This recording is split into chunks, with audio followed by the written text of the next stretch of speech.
Hi guys! Welcome to Mariel Lesson Channel. So, today's video guys, ay pupunta po tayo sa Ope Shop. For today's video mga parikoy, may panibagong YouTube channel naman tayong i-review with feature. Walang iba, kundi ang YouTube channel ni Mariel Lesson.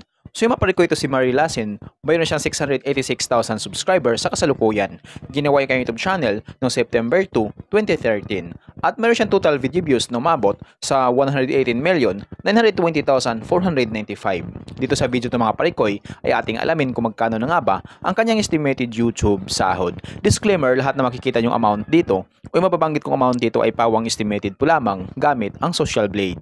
Ang Social Blade ay isang public website na kahit sino ay pwedeng tumingin dito at maaari nyo rin makita ang lahat ng mga estimated YouTube sahod ng mga vloggers or content creator. Layunin lamang ng video na to na makapagbigay ng inspirasyon sa mga tao makapanood nito, lalong-lalo na sa mga small YouTuber. So yung mga parikoy, ano pang hinihintay natin, samahan nyo kung i-review natin ang status ng YouTube channel ni Mariel Lesson.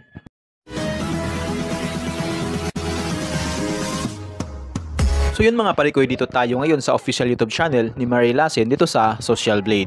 So ito si Mariel Lesson, mayroon siyang 253 uploads na video at yung kanyang subscribers ay umabot na sa 686,000 subscribers. Total ang kanyang video views na kuha na siya ng 118,920,495. Country, Australia. Channel type, people. Nakakuha siya ng 16,000 subscribers, bumaba ito ng 55.6% kumpara sa nakalipas na 30 days.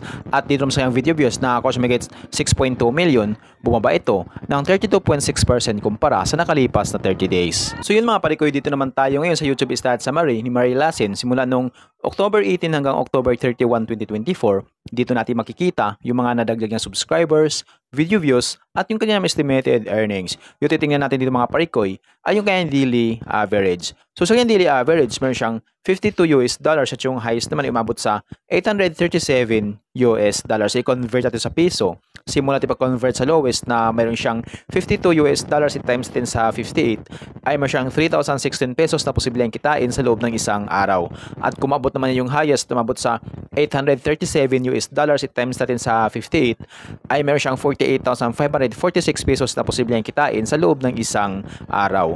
So yung mga parikoy, dito naman tayo ngayon sa kanyang estimated monthly earnings. So disclaimer po lamang mga parikoy, ang video na ito ay layunin lamang na makapagbigay ng inspirasyon sa mga taong makapanood nito, lalong-lalo na sa mga small YouTuber. Lahat na makikita yung amount dito o yung mababanggit kong amount dito ay pawang estimated po lamang gamit ang Social Blade. Ang Social Blade ay isang public website na kahit sino ay pwedeng tumingin dito at maaari rin makita ang lahat ng mga estimated YouTube sahod ng mga vloggers or content creator.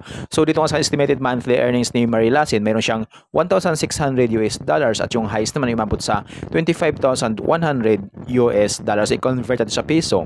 Simula natin pag-convert sa lowest na mayroon siyang $1,600 i-times natin sa 58 ay meron siyang 92,800 pesos na posibleng kitain sa loob ng isang buwan.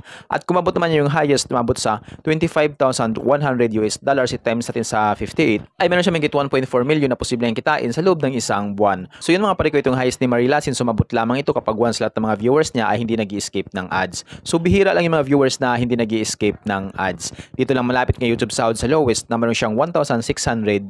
Itong $1,600 nakatumbas ng 92,800 pesos. So maaring doble lang ito or triple.